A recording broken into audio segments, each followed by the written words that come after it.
Oke. Assalamualaikum warahmatullahi wabarakatuh. Waalaikumsalam. Salam warahmatullahi wabarakatuh. Oke, siang gini masih semangat nih? Karena kalian belum semangat, izinkan saya memberi pantun ya. Oke. Ke Tanjung Pinang, naik kapal selam. Suai. Sambil menunggu di pinggir dermaga. Jika ada yang mengucapkan salam, yuk dibalas dengan penuh semangat dan bertenaga. Assalamualaikum warahmatullahi wabarakatuh. Waalaikumsalam warahmatullahi wabarakatuh. Oke, baik teman-temanku sekalian. Di sini kelompok kami akan mempresentasikan materi yang berisi struktur, kebahasaan, dan menyusun teks editorial. Di sini saya sebagai moderator akan membacakan latar belakangnya.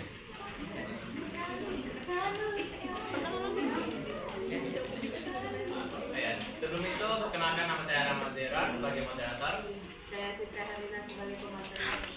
Saya Daniel Segen sebagai materi. Halo saya Daniel Dalifa sebagai pemateri. Saya Winda Putri sebagai pemateri.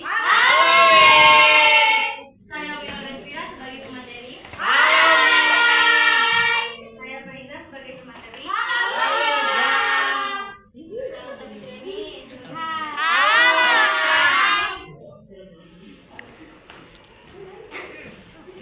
Oke, tahun 2008 langsung saja kita masuk ke materi.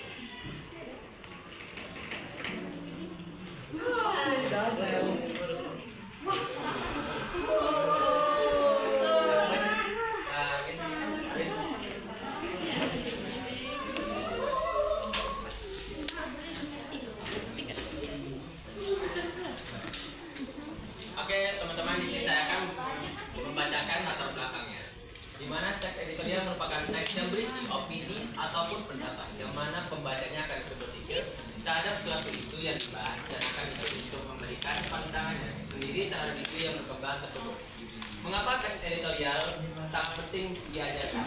Itu karena teks editorial Tengok, terang gelap gitu. dapat berani mengeluarkan pandangan dan pendapatnya sendiri terhadap suatu masalah. Siswa akan teraja untuk dapat berpikir kritis melalui pembelajaran teks editorial tersebut. Karena siswa tidak hanya menganalisis isi teks editorialnya saja, namun siswa juga akan termotivasi untuk dapat mengkritisi, mengemukakan pendapat, mengevaluasi, dan mungkin juga dapat mengaplikasikan pemikirannya dalam kehidupan sehari-hari. Oke, tujuan pembelajaran kita kali ini itu yaitu untuk peserta didik dapat mengetahui latar belakang dari teks editorial, dan juga peserta didik juga mampu menganalisis struktur dari kebahasaan teks editorial dengan tepat setelah mempelajari materi tersebut. Serta juga peserta didik dapat mampu merancang teks editorial dengan memperhatikan struktur dan kebahasaan baik secara lisan maupun tulisan dengan tepat setelah mempelajari materi ini. Untuk pembahasannya, yang pertama yaitu adalah struktur yang akan dibacakan oleh orang, dan juga yang untuk unsur-unsurnya akan dibacakan oleh Siska Helena. Kemudian kaidah kebahasaan yang akan dibacakan oleh 3 orang yaitu adalah Winda Putri dan Okta Fitriani serta Dwi Faiza. Kemudian untuk penyusunan teks editorial yang akan dibacakan oleh Denia Setiawan Siagis. Oke, langsung saja kita masuk ke struktur teks editorial yang akan dibacakan oleh saudari. Baiklah teman-teman, di sini saya akan menjelaskan apa saja sih struktur dari teks editorial. Nah, struktur yang pertama itu adalah masalah atau pernyataan pendapat. Bisa juga kita sebut sebagai tesis. Bagian ini berada di awal teks editorial.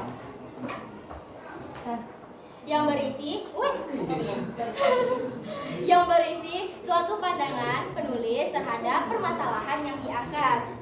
Bagian masalah ini bisa berupa pernyataan atau teori yang akan diperkuat dengan argumen. Nah, struktur yang kedua adalah argumentasi. Argumentasi merupakan bentuk alasan atau bukti yang digunakan untuk memperkuat pernyataan di dalam tesis. Nah, digunakan untuk menolak suatu pendapat. Dapat berupa pernyataan umum, pernyataan para ahli, hasil data penelitian, atau bisa juga berdasarkan fakta yang didasari oleh referensi terpercaya. Di bagian ini juga kita dapat mengetahui penulis ini ada di pihak yang di mana. Nah, struktur yang ketiga adalah penegasan ulang. Penegasan ulang ini merupakan bagian yang berisi penguatan kembali pendapat atau argumen yang ditunjang oleh fakta dalam bagian argumentasi. Penulis mengungkapkan opini atau pendapatnya terhadap permasalahan yang terdapat di teks editorial itu berada di penegasan ulang. Terkadang juga berisi solusi yang ditawarkan penulis untuk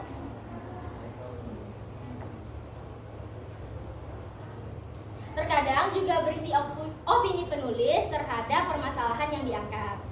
Nah, coba aku contohnya.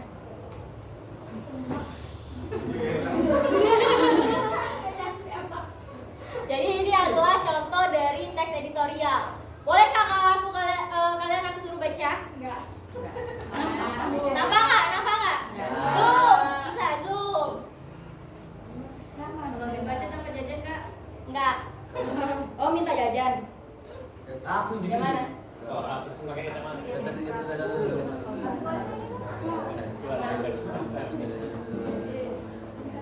Nah, coba saya coba ya. Andre baca ini. yang mana? Yang ini masalah Dari awal. Iya, yang ini aja, satu paragraf ini aja yang masalah tahan. Tolong. Ini makan Simpan. Nah, baca Andre. Keterlibatan pelajar sekolah menengah kejurusan dalam kurung siswa. Tujuan. Hah? Indonesia-nya beda ya. Menegakkan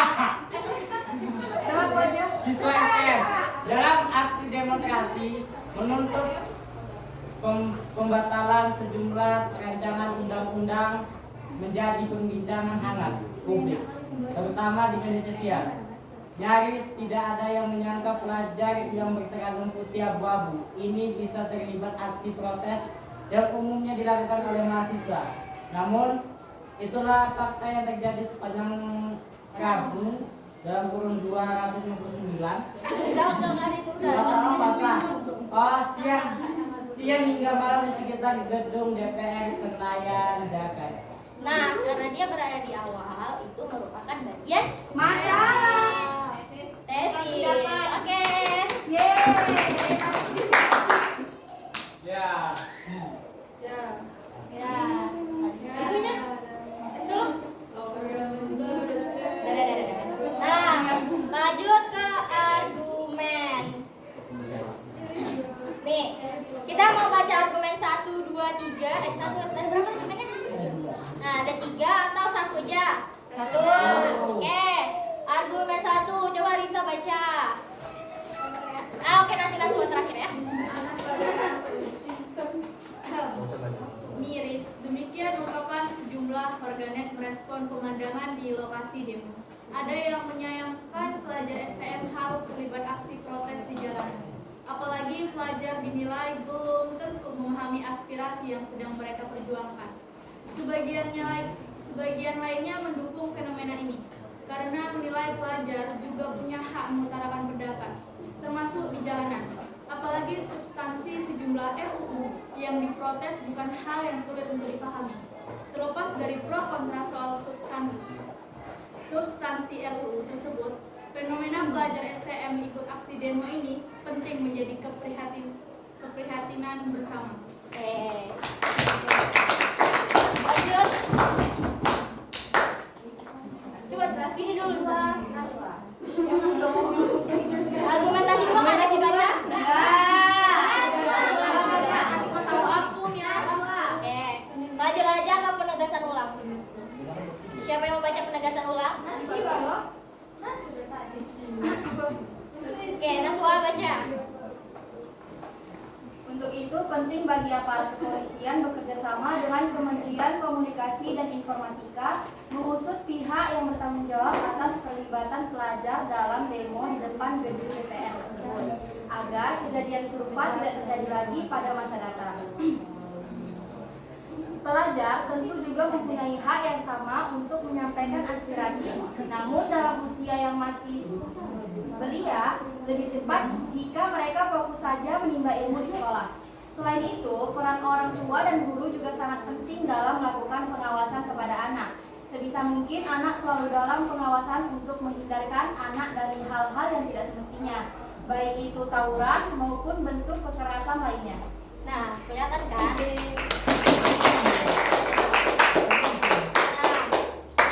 Kalau di penegasan ulang itu penulis ini memberikan solusi, kayak menawarkan solusi bagaimana sih bagusnya. Apa tadi solusinya, Naswa? Apa tadi solusi yang ditawarkan oleh ininya, penulisnya? Solusinya maksudnya? Solusinya? Kalau saya baca tadi ya, kayaknya orang tua nggak boleh terlalu ini ya, membebaskan anak. Ya, bisa.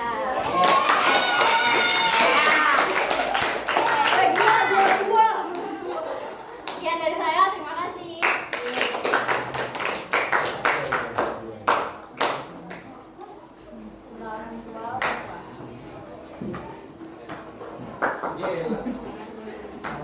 Oke, baik teman-teman, kita masuk ke materi selanjutnya, yaitu adalah unsur teks editorial yang akan dibacakan oleh saudari Siska Herlin.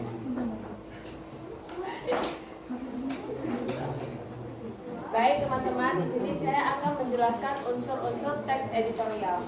Jadi unsur teks editorial ini terbagi menjadi ada 4, yaitu unsur interpretasi, kritis, persuasi, dan pujian.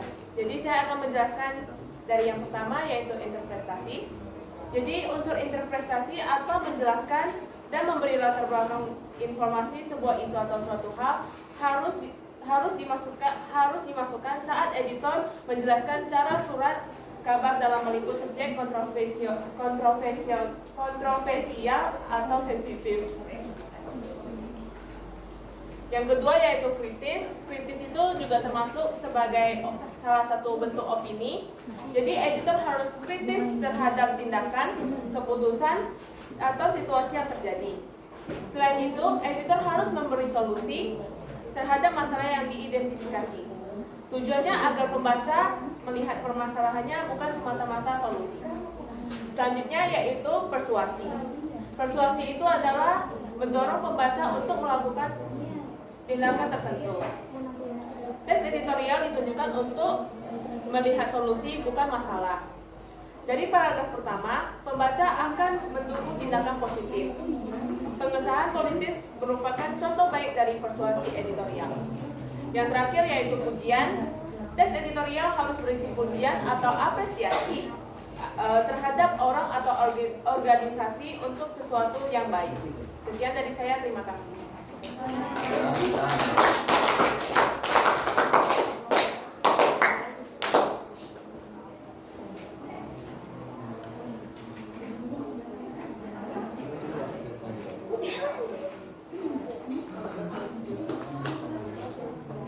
Oke teman-teman, itulah tadi mengenai unsur teks editorial. Sekarang kita lanjut ke kaidah kebahasan teks editorial. Yang pertama yang akan dibacakan oleh saudari Lili.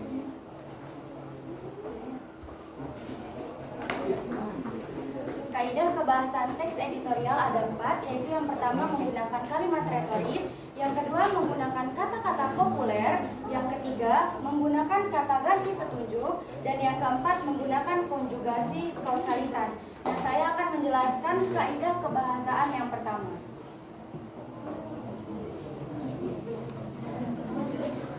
Saya akan menjelaskan tentang kalimat retoris.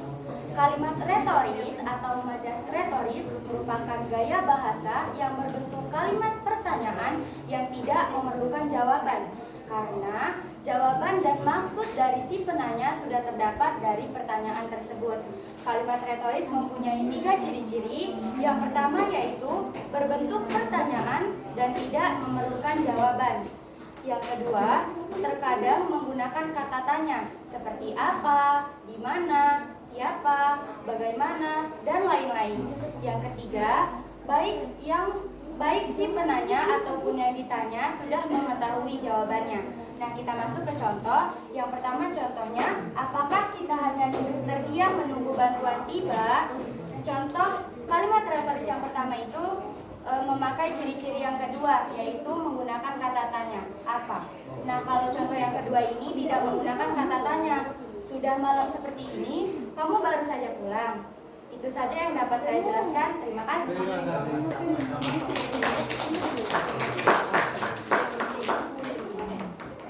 Pada bosan kan nih? Bosan belum? Oke, baik teman-teman, di sini kami ada penampilan dari teman kelompok kami, yaitu karena beliau tidak ikut memberikan pertanyaan kuis. Marilah kita saksikan saudari Dwi Faiza dan saudara Dwi. Dimatikan dulu lah kameranya. Cepat woi, waktu. Bantu ini buat kamu. Jawab dong. Ikan lemuru makan buah.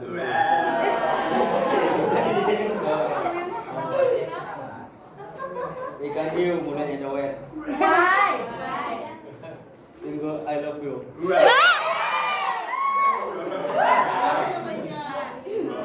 Kurang panas. Ikan tenggiri makan pepaya. Aku tak percaya.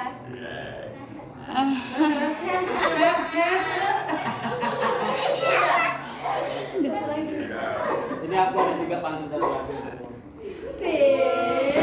Ikan lemuru makan buah rugu. Kalau kau ragu, belahanlah dadaku.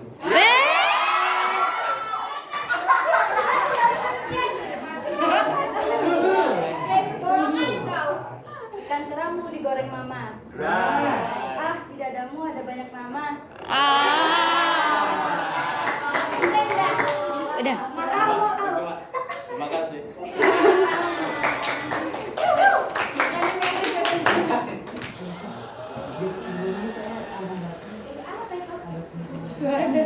Lucu ya mereka ya? Udah. Penjelasan selanjutnya yaitu menggunakan kata-kata populer yang akan dijelaskan oleh saudari Intan Musdari.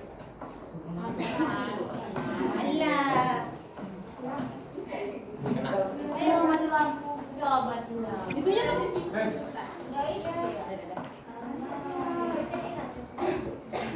Oke, menggunakan kata-kata populer. Kata-kata populer yaitu kata-kata yang mudah dipahami oleh pembaca. Pembaca umum kata-kata populer ini digunakan agar pesan yang ingin disampaikan lebih mudah dipahami oleh pembaca.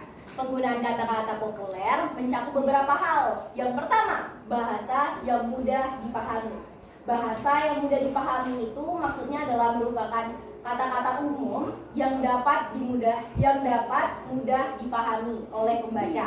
Yang kedua, ada pilihan kata yang tepat dan jelas. Pilihan kata tepat dan jelas ini digunakan karena mudah dipahami dan langsung pada inti permasalahan. Yang ketiga, ada penggunaan istilah umum.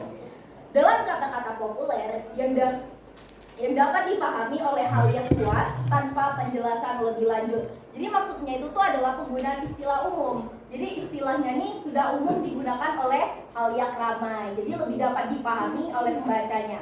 Lalu lanjut, ada retorika yang aktif. Retorika yang aktif ini maksudnya adalah membuat argumen yang lebih kuat dan mempengaruhi pembaca.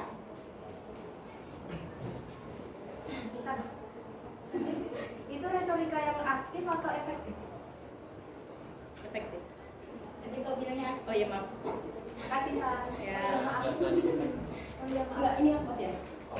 Oke. Dengan menggunakan kata-kata populer, editorial dapat menyampaikan pesan yang kuat dan mudah diterima oleh pembaca dari berbagai latar belakang. Nah, tadi mungkin kurang jelas sih maksudnya retorika yang efektif itu maksudnya apa sih? Nah, retorika itu adalah seni berbicara atau menulis yang efektif dan persuasif, bertujuan untuk mempengaruhi, meyakinkan, atau menggerakkan orang lain dalam konteks komunikasi. Retorika sering digunakan untuk menyampaikan pesan dengan cara yang lebih kuat dan menarik, sehingga dapat mempengaruhi pendapat atau tindakan yang mendengarnya atau membacanya. Oke, untuk bahasa yang mudah dipahami, tadi di bagian struktur kan udah dijelasin nih apa aja yang ada teksnya kan. Nah, ini adalah contoh dari teks tersebut. Bahasa yang mudah dipahami dari teks tersebut yang pertama, ini karena menilai pelajar juga punya hak mengutarakan pendapat. Nah, di sini yang maksudnya adalah bahasa yang mudah dipahami yang ada di garis bawah. Hak mengutarakan pendapat. Bahasanya mudah dipahami kan? Berarti kan pelajar ini punya hak untuk mengutarakan pendapatnya. Lalu lanjut ke penggunaan istilah umum. Kita tahu remaja yang sedang dalam masa pubertas dan transisi menuju dewasa. Maksudnya penggunaan istilah umum, di situ ada pubertas dan transisi. Pubertas sendiri, kita udah tahu nih, pubertas itu adalah masa dari kanak-kanak menuju ke dewasa. Dan transisi adalah pengubahan atau pergantian antara anak-anak ke dewasa. Istilahnya pergantian. Jadi itu yang dimaksud dengan istilah umum. Untuk pilihan kata yang tepat dan jelas, untuk itu penting bagi aparat kepolisian bekerja sama dengan kementerian. Pilihan kata yang tepat dan jelas adalah bekerja sama. Itu adalah tepat dan jelas. Artinya apa? Dia ingin bekerja sama dengan kementerian. Lalu lanjut, retorika yang efektif. Namun dalam usia yang masih belia, lebih tepat jika mereka fokus saja menimba ilmu di sekolah. Nah, retorika ini tadi kan dia untuk mengubah pendapat orang lain. Nah, di sini dia intonasinya tuh gimana ya? Pokoknya dia mengubah pendapat orang lain yang misalnya nih ada pikiran A, B, C, dia ngomong di sini. Namun dalam usia yang masih belia lebih tepat. Jadi dia kayak ingin menggerakkan pikiran seseorang agar menjadi satu pikiran. Seperti itu. Oke, terima kasih. Seperti itulah penjelasan penggunaan dari kata-kata populer. Sekarang kita masuk kata ganti petunjuk yang akan dijelaskan oleh Saudari. Nah, di sini saya akan menjelaskan tentang kata ganti petunjuk. Kata ganti petunjuk ini disebut juga sebagai pronomina demonstratif. Kata ganti petunjuk adalah kata ganti yang menunjukkan suatu benda atau tempat, dan kata ganti petunjuk ini juga untuk menjelaskan waktu, peristiwa, dan hal yang menjadi fokus utama ulasan. Nah, kata ganti petunjuk ini ada dua. Yang pertama, kata ganti petunjuk untuk menunjukkan suatu tempat atau benda yang berada di dekat kita. Contoh katanya yaitu sini, ini, dan sini. Nah, kata ganti petunjuk yang kedua adalah kata ganti petunjuk untuk menunjukkan suatu tempat atau benda yang jauh dari kita. Contoh katanya yaitu itu, situ, dan sana. Baik,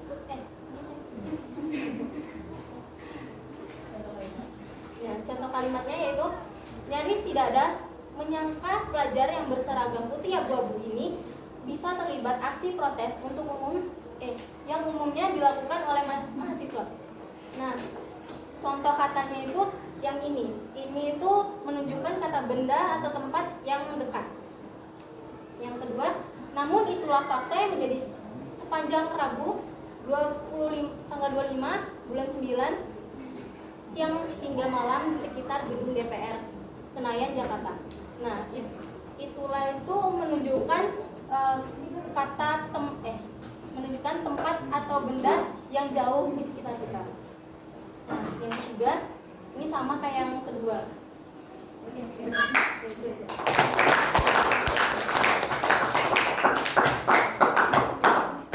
begitulah tadi penjelasan kata ganti yang sudah dijelaskan Okta.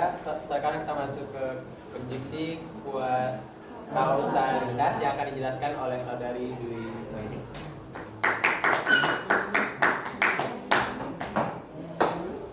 Setelah saya akan menjelaskan konjungsi kausalitas. Konjungsi kausalitas adalah kata yang menghubungkan suatu kata yang merepresentasikan sebab dan akibat dari suatu peristiwa. Kedudukannya tidak sederajat sehingga konjungsi ini termasuk konjungsi koordinatif, yaitu konjungsi yang menghubungkan dua atau lebih klausa. Kata-kata yang menandakan konjungsi kausalitas antara lain jika, karena, agar, sebab, demikian, akibatnya, sehingga, oleh sebab itu, oleh karena itu, atas dasar ini dan sebagainya.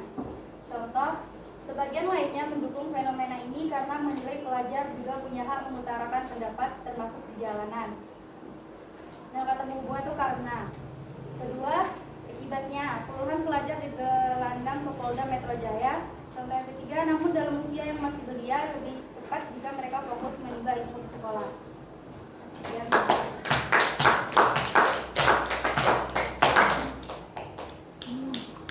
Baiklah teman-teman, itulah tadi penjelasan kaidah kebahasaan teks editorial yang telah dibacakan oleh teman-teman kita. Sekarang kita masuk ke penyusunan teks editorial yang akan dibacakan oleh saudara Daniel.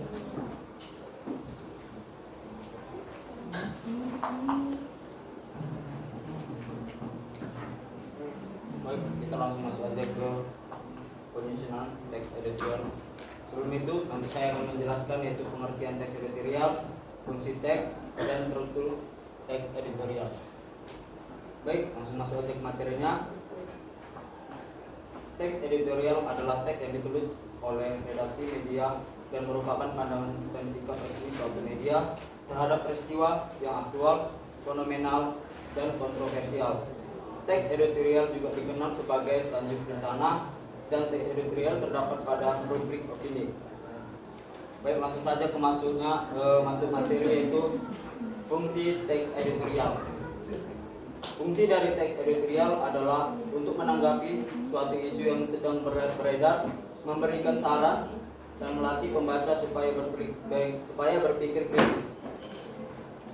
Masuk yang terakhir, yaitu adalah struktur teks editorial.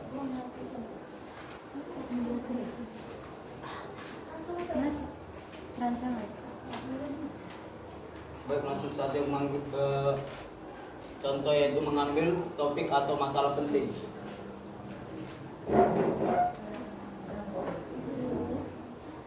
Contohnya yaitu adalah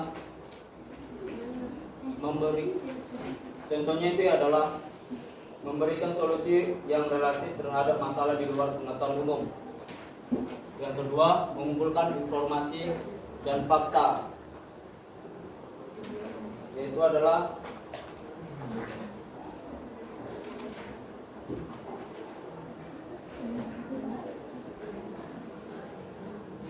mengumpulkan informasi dan fakta meliputi laporan objektif yang melakukan riset.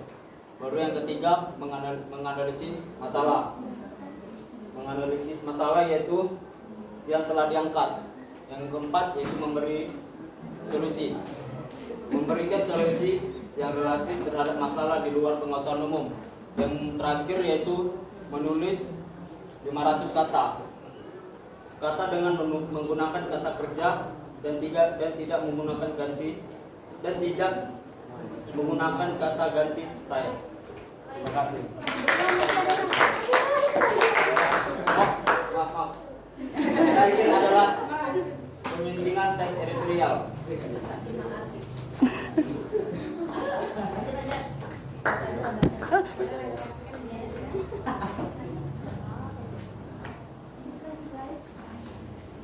Penyuntingan merupakan proses atau kegiatan yang berhubungan dengan penyajian isi dan bahasa suatu naskah agar siap dicetak atau diterbitkan. Strukturnya yaitu adalah ketetapan penulis, ketetapan penggunaan kata-kata, keefektian kalimat, struktur kalimat, dan keterpaduan paragraf. Baik, itu saja yang bisa saya jelaskan.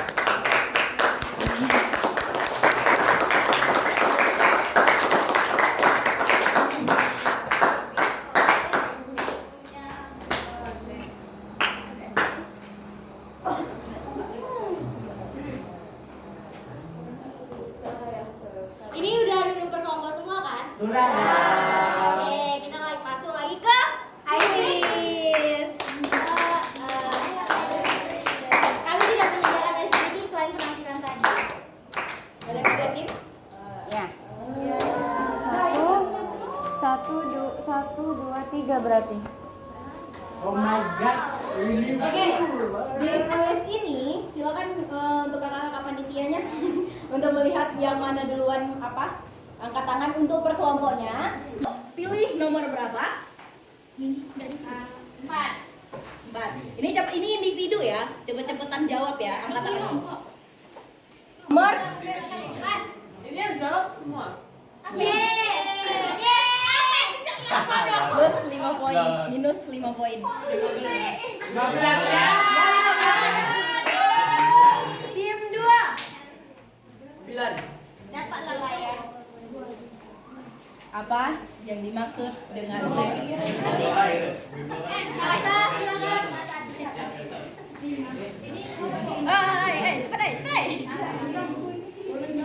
Cepat. Ini sesuai pendapat Anda kan? Ya. Yang ini tolong lihat jawabannya ya. Teks editorial adalah teks yang berisikan opini atau pendapat yang mana pembacanya akan ikut terpikir. Yakin dengan jawabannya? Ya. Kita cek. Benar. Yeay. Good team. Yang 3 mau Sayang sekali. Yang satu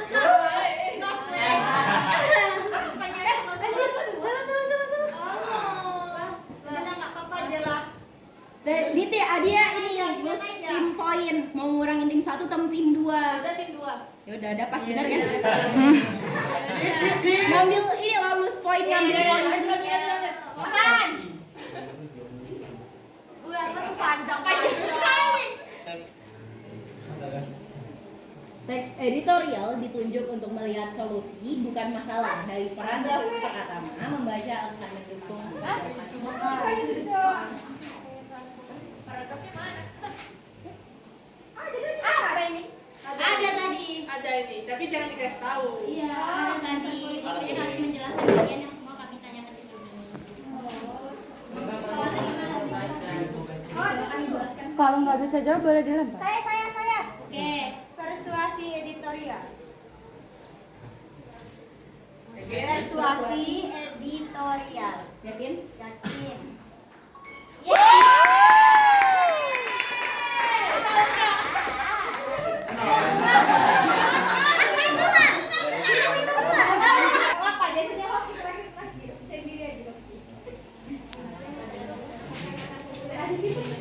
Yang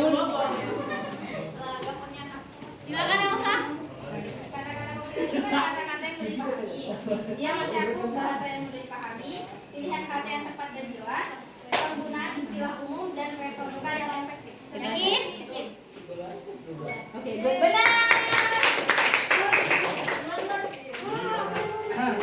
Lanjut tim 3 masih 0 poinnya. Tim 1 itu masih 0. 11. Silakan Arifah. Ciri-cirinya yaitu menggunakan kata tanya. Terus yang kedua itu berbentuk pertanyaan dan pertanyaan tersebut tidak perlu dijawab, tidak memerlukan jawaban. Terus yang terakhir itu baik si penanya ataupun yang ditanya itu sudah mengetahui jawabannya. Benar. Tim 1 lagi. 5. Tambah apa weh?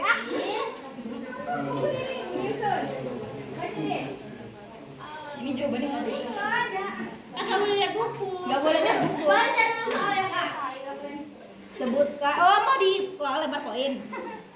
Nggak boleh buku ya. Baca sampai habis. Oh. Sebutkan langkah-langkah menyusun. Buku kan? Sebutkan langkah-langkah menyusun teks editorial tanpa melihat buku, tetapi boleh melihat catatan saat presentasi. Buku nggak boleh ya Jessica. Boleh. Silakan Elsa. Tunggu Jessica dulu. Oh iya deh Jessica. Salah. Misalnya kalau Jessica nggak ada ini, nyatet langsung. Ya siapa lah? Itu 12.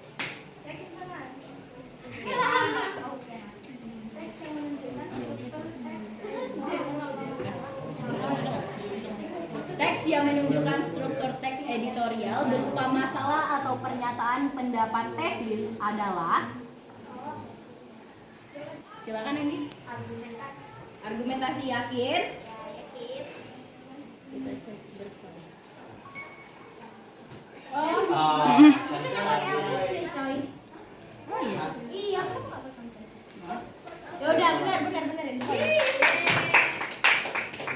Tim berapa? 3? 10?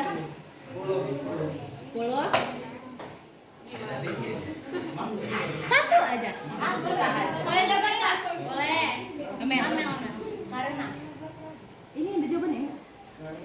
salah satu kan? Karena? Benar. Dalam konjungsi kausalitas? Benar. Tim satu mana nih? Tim satu. Terakhir, tim satu terakhir. Satu. Berdoalah kalian. Satu cepat. Lama kali. Yang pertama itu mengambil topik atau masalah. Yang kedua mengumpulkan informasi dan fakta. 3 menganalisis masalah yang diambil. 4 memberikan solusi yang realistis. 5 menulis kurang lebih dari 500 kata. Benar. Ya. Terakhir.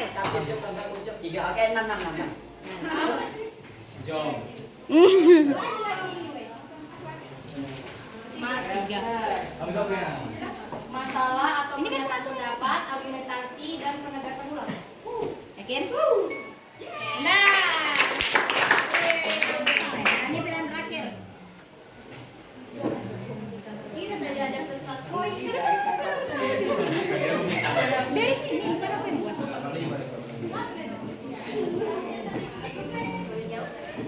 Bisa menjawab? Kenapa kan Arifah kan tempat?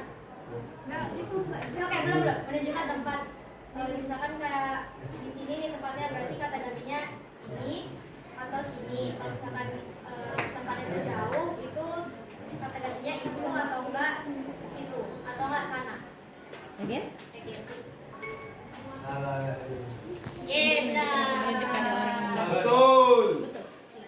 Ya. Apa? Yeay.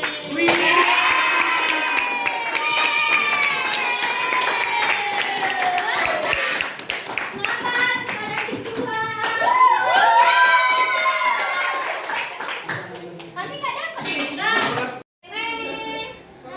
Nyanyi.